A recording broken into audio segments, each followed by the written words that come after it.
Joined at the heart, one heart and one mind. We are joined at the heart, all humankind. There's so very much we all share. All creation, we breathe the same air. Our theme for this month has been Unity, Cherish the Human Family. And I think it's an important theme. There's just so much divisiveness going on right now, and we forget, don't we? And it's easy to have our hearts be closed. It's sometimes feels safer. It sometimes feels like we're not going to be hurt, we're not going to suffer, but that is not the truth, because that's not what we're designed to do, to close our hearts. Last week, my topic was, who do you think you are? And we talked about, we can ask ourselves that in several ways. Some of us heard when we're little, just who do you think you are? And I invited us instead to ask it from a more expansive, loving perspective, like, who do you think you are? Who do you know you are? Because we all are all part of that divine one life. I talked last week about the Buddhists that I visited down in Shasta Abbey, and that lovely practice of doing namaste when they greet each other. The divine in me greets the divine in you. Doing this as they pass the altars with Buddha or Kuan Yin or whatever the statue was, the Buddhist version of Kuan Yin.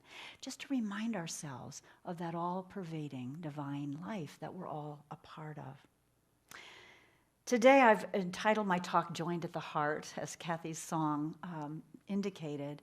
And you know, I thought about that expression, joined at the hip. When we think about two people that are joined at the hip, what does it mean? They're always together. They're really deeply connected, right? And I think the truth is that we're all joined here. We're all joined at the heart, at the soul level. All things bleed together was my quote, and those are bleeding hearts. Vivian noticed that. Those are bleeding heart flowers. So, you know, sometimes we want to hold someone outside of our heart. We even do it to ourselves. We get tough on ourselves, right? And sometimes we're afraid to love or be compassionate because it hurts too much. I mean, loving can end up in hurting us, but I want to remind us that we weren't designed to have a closed heart. We really were not. We were designed to know our connection. Einstein said, a human being is part of the whole, called by us the universe. The idea that we could be separate is an optical delusion of our consciousness. It's an optical delusion. Marianne Williamson said, a belief in separation is always at the root of a problem, and a realization of our oneness is always at the root of its solution, always. So I'm going to do something a little different today. I'm going to tell you 3 stories. And that's the bulk of my talk, 3 stories. Because I think we hear so many stories that tend to want to make us close our hearts, don't we? If we listen to the news, if we know what's going on politically in this country. I think about the master teacher Jesus, who taught by storytelling. He told parables. And so I've chosen some stories from 3 different books that I hope will encourage us to recognize our unity with all, and to keep our hearts open, and to share that love when we can, even in little ways. It makes a big difference. So the first story comes from this wonderful book, Einstein and the Rabbi, which is written by a rabbi, Naomi Levy. And she talks about when she was growing up, her dad had, she grew up in Brooklyn, and her dad had a garment manufacturing plant in a tough section of the city. And so he always owned really, really old cars. He didn't want them to be nice cars that someone would want to break into. And the cars typically had cracked vinyl seats, stuffing coming out of it, roll-up windows that didn't necessarily work, you know, heat and air conditioning, and so on. When she was about 12 years old, he purchased a used but fairly nice Buick LeSabre. And he was, for the first time, pretty excited about his car.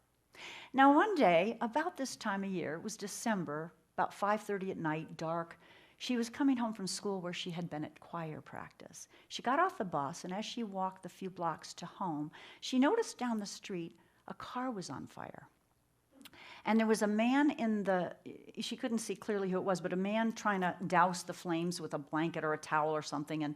And she thought to herself, oh, poor guy, too bad. And she kept walking, and she was looking in windows and, noticing what people were doing. As she got closer, she noticed that it was her dad. And at this point, he's outside the car. The flames are huge. There's nothing she can do. And she says she went from thinking, poor guy, to, oh no, not me, not our car. She grabbed her dad's hand. The fire people arrived. The car was totaled. There wasn't anything they can do. She said, I don't remember exactly what he said on the way home, but it was something like, don't worry, sweetie, we're okay. I'm grateful we're okay. But she said the incident had a big impact on her because she realized that she went from pity to, oh my God, that's happening to me. She went basically from, oh, that's too bad, but thank God it's not me, to, oh my God, it is me. And it had a huge impact on her to realize that, kind of like Einstein's, the realization that thinking we're separate is an optical delusion. She says we have the power to respond to suffering with soul. We have the power to step forward in our lives into the lives of others with heart and compassion. If you find yourself feeling pity for someone who's suffering, know that you're not responding from the soul. Pity is the ego's way of protecting itself, to admitting to vulnerability. But the soul doesn't need protection. It craves connection. And it's hard sometimes, isn't it? It's hard. I know sometimes when I hear things in the news, I just don't want to quite let it in because it hurts. But I think the more we harden ourselves and distance ourselves, the more we allow hurting to happen. And the more we can allow ourselves, not to be inundated and hide in a hole, but to do what little we can to relieve human suffering. That's the whole story of the Buddha. We'll be talking more about that in December as we look at different holy days, different traditions. Buddha, who was raised as a noble guy, protected in the castle, and went out and saw suffering and wanted to do something to alleviate that. I think we're all called to do that. So the truth is, we are all interwoven into a single fabric. I talked last week about the Buddhist term interbeing. We inter-are with each other. It's an interbeing thing. Now, the second story comes from the same book. It's about a young, soon-to-be bride named Jenny. And Jenny, while she's very much in love and excited at the upcoming nuptials, she's very sad because her dad isn't around to walk her down the aisle and have the first dance. He had been murdered 10 years beforehand and left in an alley to die. And he was a guy that was big-hearted and outgoing and loving, bigger than life. When they found him, she noticed in his wallet that he was an organ donor. And so they made the decision to allow his organ to be donated and felt at least that way that this big-hearted man could give life to somebody else. Now, at the same time, there was a man named Arthur Thomas, he went by the name Tom, who was a younger man with a family of 4 who had congestive heart failure. He got to the point where he couldn't walk 10 steps without being exhausted. They had put him in the hospital because the only hope was an organ donor, a heart transplant. And so one day the doctor walked in and said, I have great news, I think we may have found you a heart. It was a match. They flew the heart in from to Pittsburgh from Brooklyn and did the transplant. And it was amazing, He said 48 hours after the surgery, he was up walking around. 2 weeks, 6 months later, he was skiing again, if you can imagine. And around Christmas time that year, he wrote a thank you note to the family. And he basically said, my name is Tom. I received the heart from you, and I just want to thank you.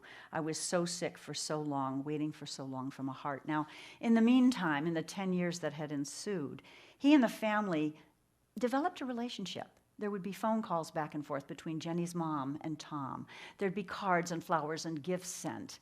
And Tom was so, so grateful because he got to see his children grow up, graduate from high school and college, and eventually 2 of the kids got married, and he was able to be there. Now here's Jenny, very sad. Oh, here's another thing. I love this quote. He said, I do feel my heart when it beats. I used to think of it as my heart, but now I know it's our heart. I say our heart is doing well.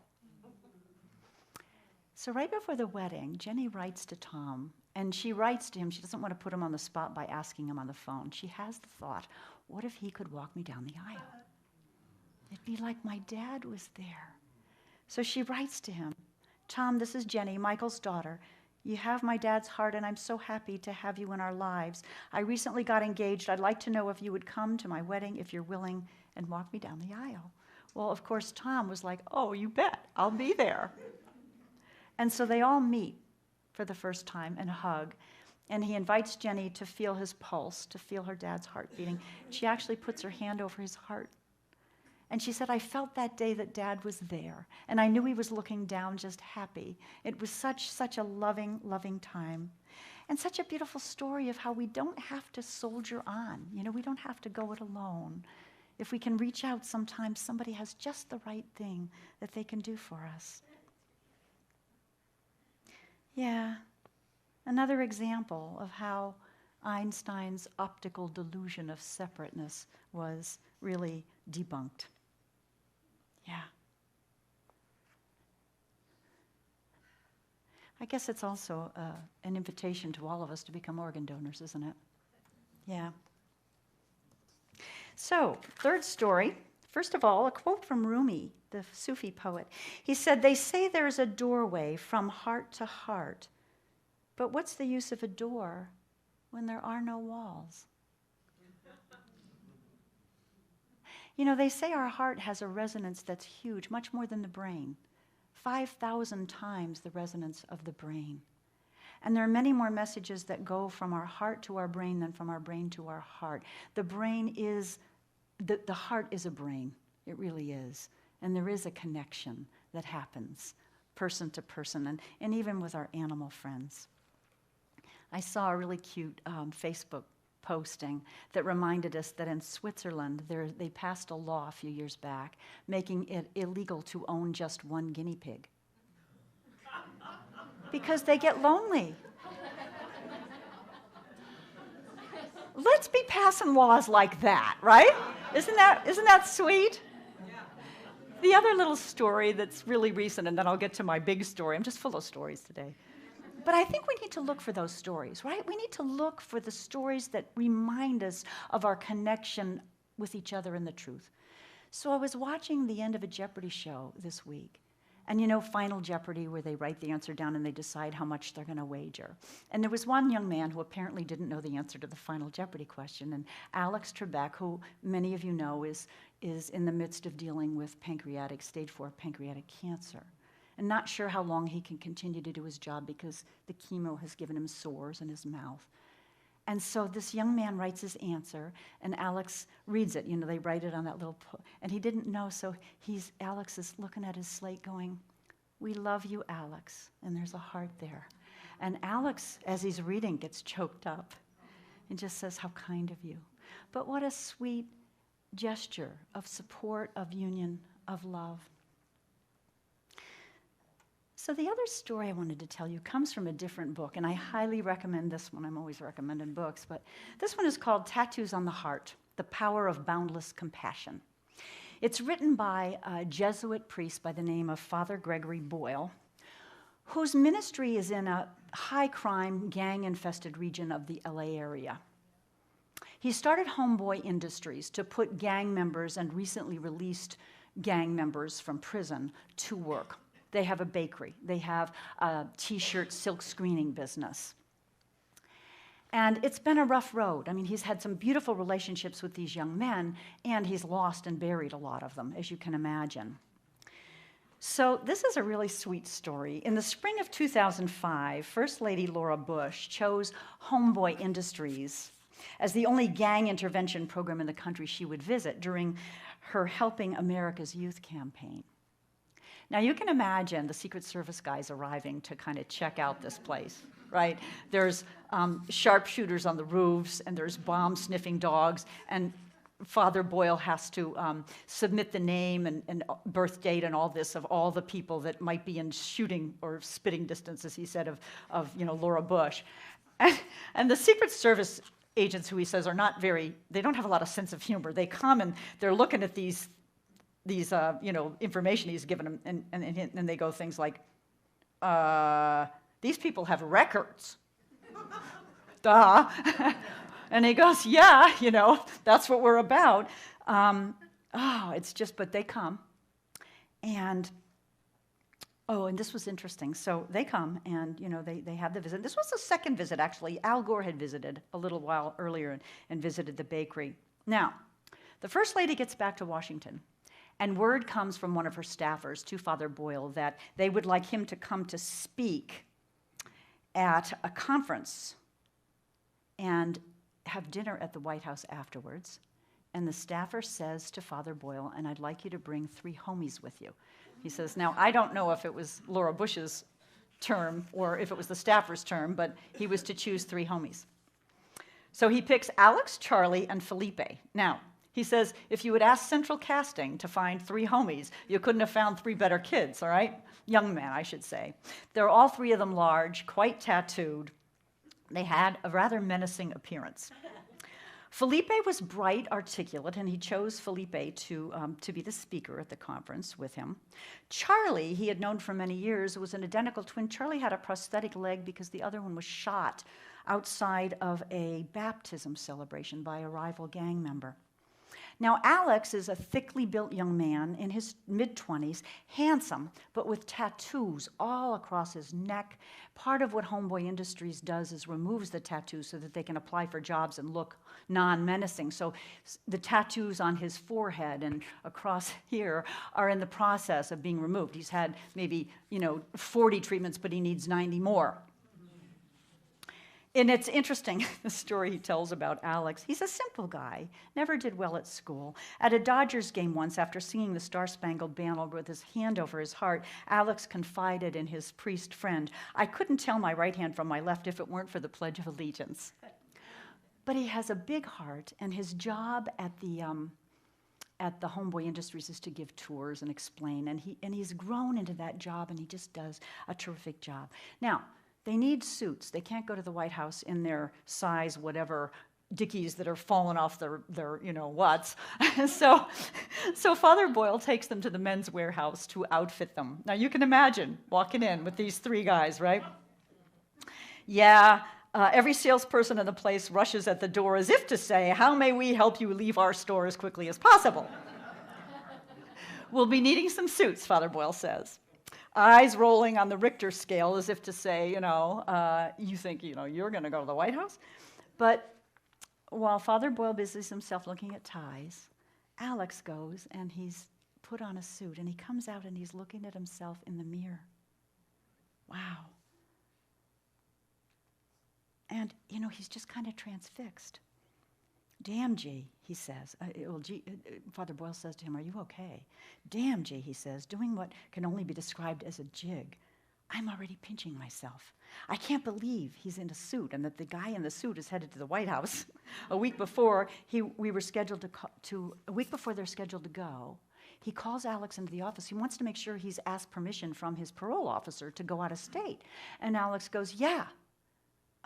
G says, well, what did he say? Well, he said no. Alex, when were you going to tell me? Well, I was trying to get around to it, but I was afraid you wouldn't let me go. So long story short, communications go back and forth with the parole office. And the thing is, these guys are called high control. It's based on what they went to prison for, how long they've been out, et cetera, et cetera. And this guy is high control, and they're getting the same answer from everybody. So finally, they contact Laura Bush's office, and through a series of faxes the day before they're supposed to go, they get permission. Now, early that morning, it's kind of a mess because the 3 homies are late getting to Father G's office to leave. One, Alex is rushing to the car, but, and then on the way to the airport, he asks them, now, you have your IDs. None of these kids have ever flown before. One of them had forgotten his IDs. He has to rush back. They get on the plane. They get there. The dinner is amazing. I mean, food like you can't believe. The salmon and the drinks, and the boys quickly take their drinks. And there's potatoes, little fingerling white potatoes sliced down the middle with caviar. And Alex takes one and puts it in his mouth. And he says, with his volume control definitely on high, he spits it out and goes, oh, that's nasty. And everybody looks at him, and it's quite laughable. You can just imagine. Oh, my goodness. Yep. They all seem to be having a very bad case of, and Alex, who exactly do you think you are, you know? Anyway, oh yeah, there was the pants story too. When they got to the point where they were going to get dressed for the event, Alex couldn't find the pants to his suit. And he's running around Father Boyle's sister's house yelling, I got no pants, I got no pants. The sister takes another pair and, MacIvers something so he's presentable. What they figure happened is early in the morning, it was so dark when they left, he was running to the car with his, his Men's Warehouse hanger in plastic, and they probably slid out. So anyway, they make it. Let's see. What did I want to tell you? Okay. They get through it all. They get through it all, and they're on the plane going back. Alex gets up to go to the restroom, and he's gone for 45 minutes. Gets back to his seat, and Father Boyle goes, Oye, ¿qué pasó, cabrón? I thought you fell in. Alex says with his signature innocence, I was just talking to that lady over there. Father Boyle looks back, and there's a flight attendant standing at the back of the plane, and Alex winces a bit and says, I made her cry. I hope it's okay. Well, Alex, I brace myself. That might depend on what you actually said to her. Well, Alex begins, she saw my homeboy interest shirt and tattoos, and well, she started to ask me a gang of questions. He pauses with a whiff of embarrassment. So I gave her a tour of the office. So at 34,000 feet in the air, he describes to her what the office is like. He introduces her to the job developers, explains their release program, offers her to put on a pair of goggles to watch the tattoo removal process. And I told her that last night we made history, he says, with brimming excitement. For the first time in the history of this country, 3 gang members walked into the White House. We had dinner there. I told her the food tasted nasty.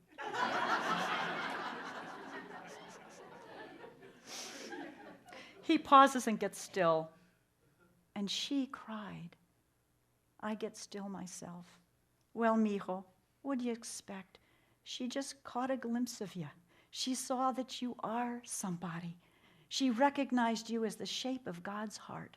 Sometimes people cry when they see that.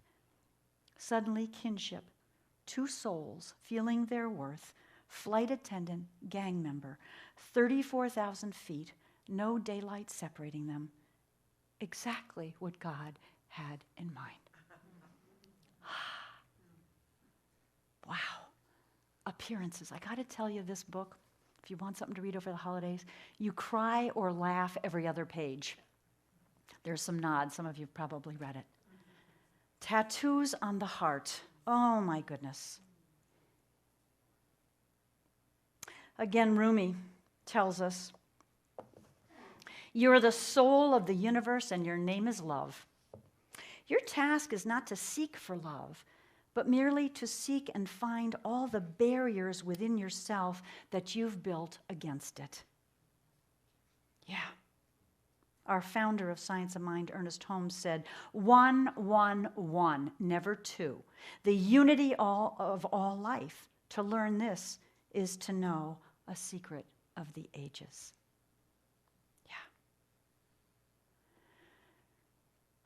So this week, I want to encourage us to seek out the good stories, the connective stories, the loving stories, and to share them.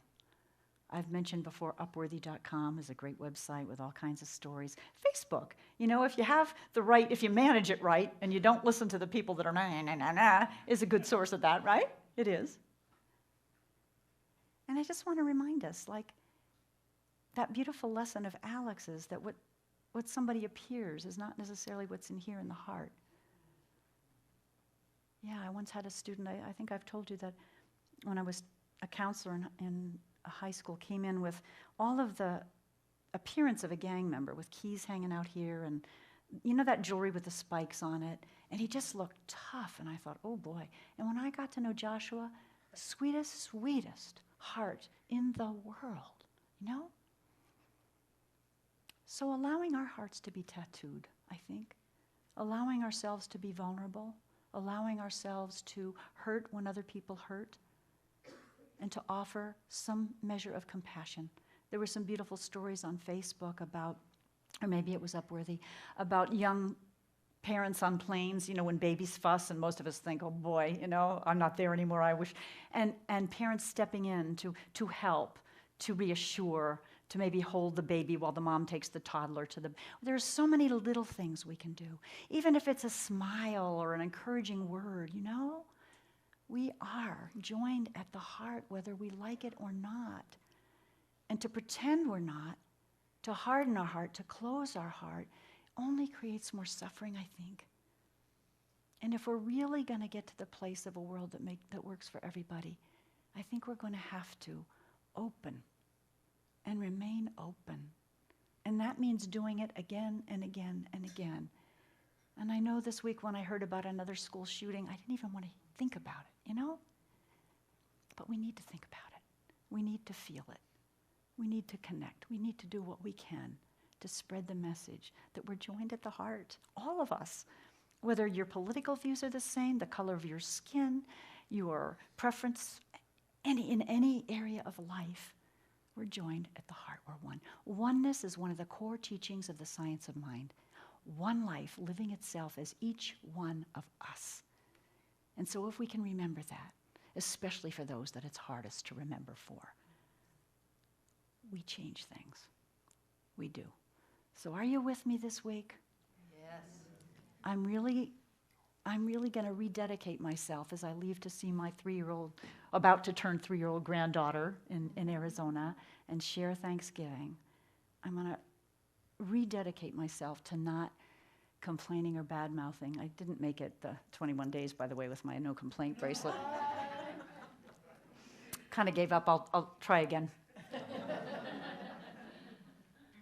But to continually remember that we are joined at the heart, and that if someone is acting less than loving and knowing their connection, that they are crying for love in the end. That's what they're doing. And if we can hold them here inside, not outside, we truly create a world that works for everyone. So I want to say to you, as my Buddhist friends said, Namaste. The divine in me honors the divine in you. Let's go into prayer.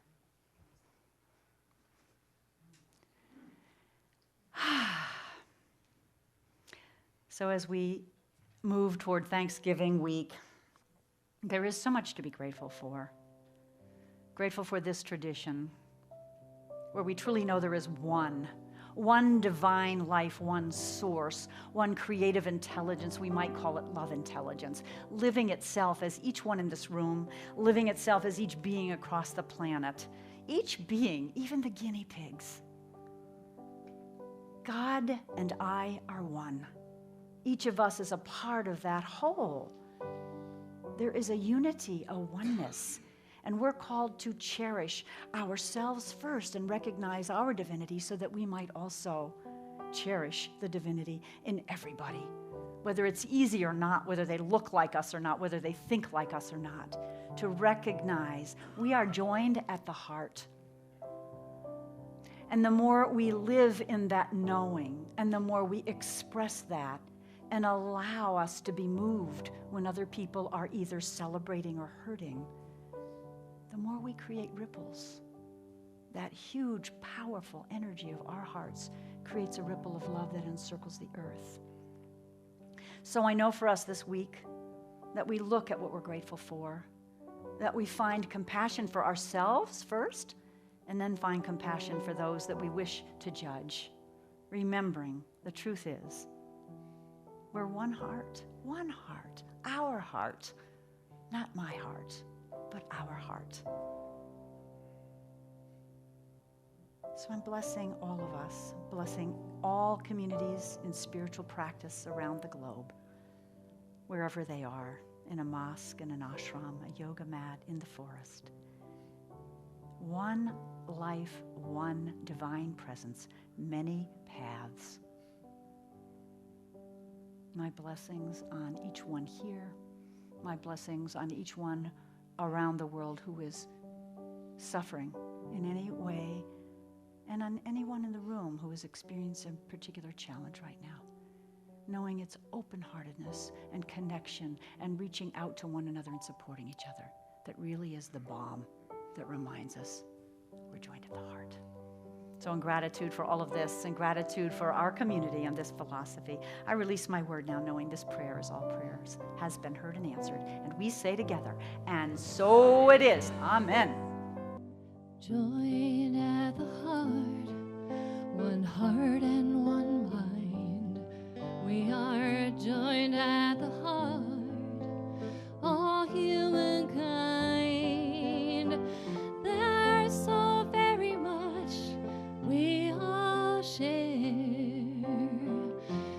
All creation, we breathe the same air.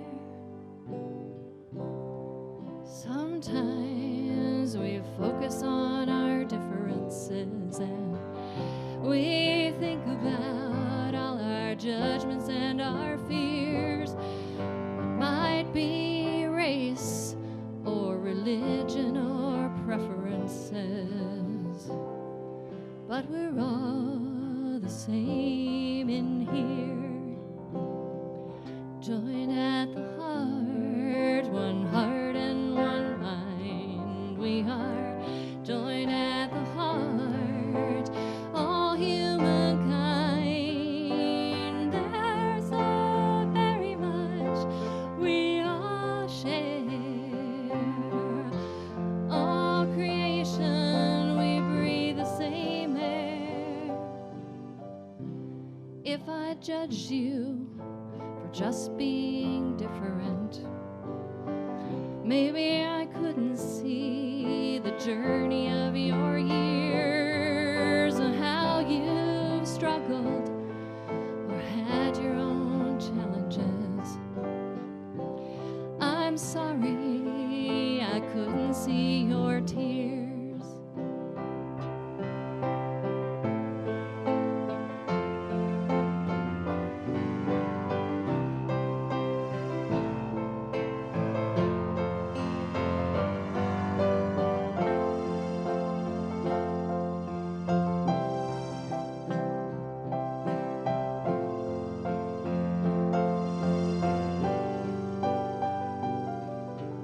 Joined at the heart, one heart and one mind. We are joined at the heart, all humankind. There's so very much we all share.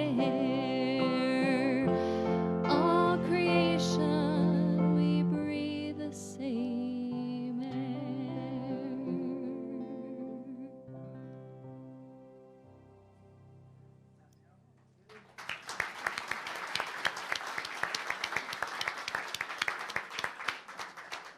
It is so good to have Kathy Colley back, isn't it?